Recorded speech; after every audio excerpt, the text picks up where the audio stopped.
Fingerprint उठाए गए थे, कोई भी आधिकारिक रिपोर्ट आज एज ऑन डेट हम लोगों को नहीं मिली है।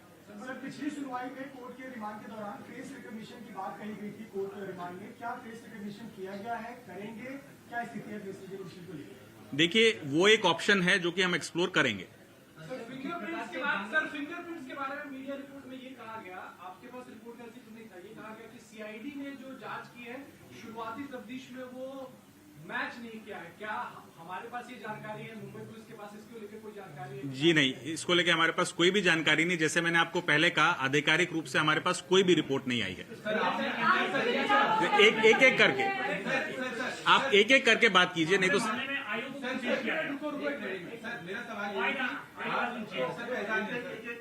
मेरा सवाल ये है कि क्या आप लोगों ने फिंगरप्रिंट के सैंपल सीआईडी को भेजे हैं, जो फिंगरप्रिंट ब्यूरो है, या नहीं भेजे? जी भेजे हैं।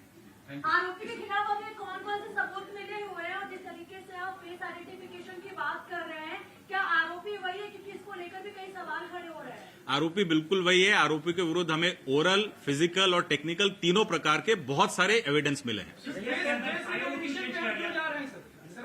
रिकॉग्निशन की बात क्यों कर रहे हैं? क्योंकि इसी से लेकर कंफ्यूजन हो रहा है कि क्या मुंबई पुलिस भी ये मानती है कि हमने जो आरोपी पकड़ा वो ठीक नहीं, इसलिए फेस रिकॉग्नाइज कर रहा है? जी नहीं, मुंबई पुलिस ऐसा बिल्कुल नहीं मानती। हमने जो आरोपी पकड़ा है वो बिल्कुल सही आरोपी है। जब भी किसी आरोपी को गिरफ्तार किया जाता है तो उसके विरुद्ध एक पुरावा नहीं, मल्टीपल पुरावे, मल्टीपल एविडेंसेस कलेक्ट किए जाते हैं। चाहे वो फेस रिकॉग्निशन हो, चाहे वो फिंगरप्रिंट हो, चाहे वो ओरल स्टेटमेंट हो, या बहुत तरह के हमारे पास एविडेंस रहते हैं। तो एक एक करके इन्वेस्टिगेशन ऑफिसर हर एक एविडेंस स्ट्रीम को इन्वेस्टिगेट करता है चार्जशीट से पहले। ये सब उसी का भाग है। इस केस के अंदर आयोग को क्यों चेंज किया गया?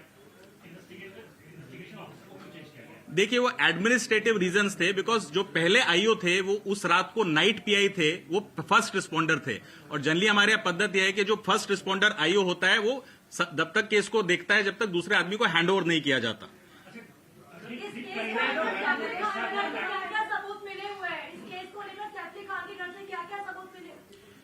जैसे कि मैंने मैडम बताया, हमें फिजिकल, टेक्निकल और ओरल तीनों प्रकार के एविडेंसेस मिले।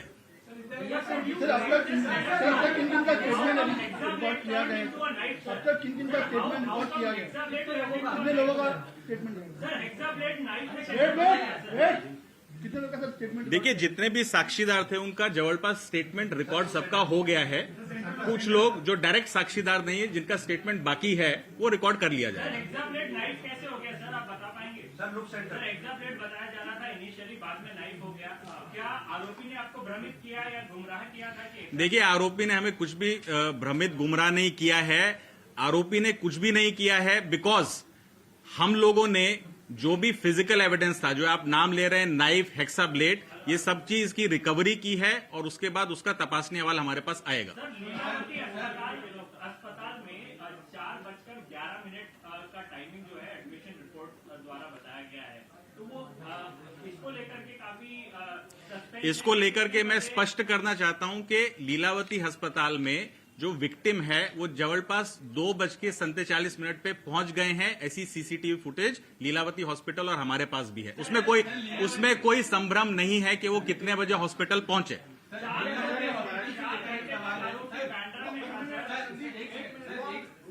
तुरंत बाद क्या सैफ अली खान की तरफ से फोन किया गया था पुलिस को, इंटीमेट किया गया था कि घटना हुई मेरे साथ? सैफ अली खान की तरफ से पर्सनली हमें फोन नहीं मिला था। हमें ये इन्फॉर्मेशन लीलावती अस्पताल से मिली।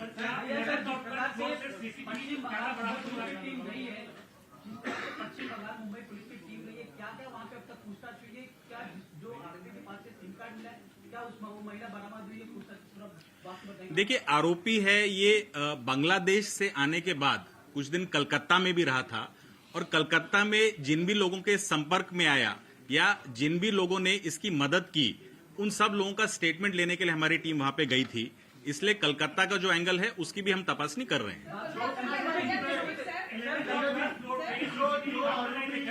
जो आरोपी सीसीटीवी कैमरा काम कर रहे थे क्या? 11th और 12th फ्लोर पे सीसीटीवी फुटेज काम कर रहे थे उस वक्त? फ्रंट गेट पे, बैक गेट पे जो सीसीटीवी कैमरास लगे हैं, क्या वो उसका फंक्शनल थे?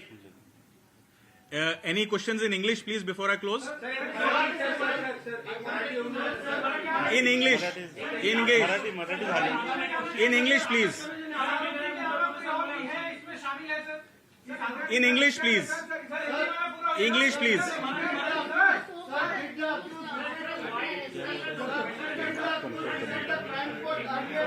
Last questions in English, please, before I conclude. English media. Anybody from the English media? Yes, yes. Hold on. Yes, ma'am.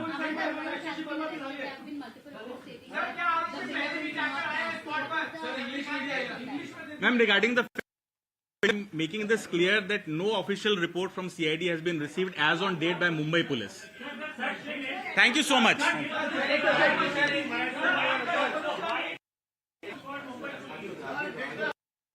Attack case, well, remember there have been doubts raised, question raised if the Mumbai police had actually caught the wrong accused in this case, because there was a report also that came out just a day before that said that the fingerprints of the Bangladeshi national who's been accused of stabbing actor Saif Ali Khan did not match the samples collected from the crime scene. This was as per a report that was published by a local magazine. We are learning now. Well, the police has clearly said in that press brief, they've confirmed that the accused who's been arrested is indeed Saif Ali Khan's attacker. My colleague Anuj also now joins us on the broadcast here.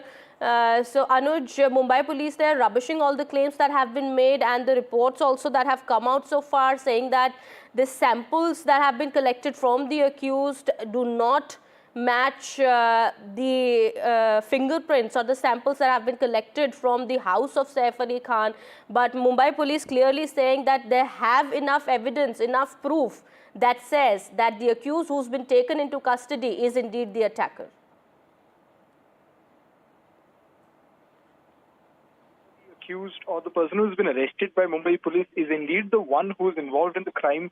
The uproar grew louder, and what we are seeing is that Mumbai police has tried to come clean, considering that it received a lot of backlash over the arrest that it had made, and we can clearly see the officers putting it in a very straight manner that they've got enough evidence ranging from the pieces of knives that they recovered from the spot of the crime, from the Bandra Lake and from the other area, along with the oral and technical evidence. That includes the testimony of the people in Kolkata, where this individual had stayed for a few days when he entered from Bangladesh.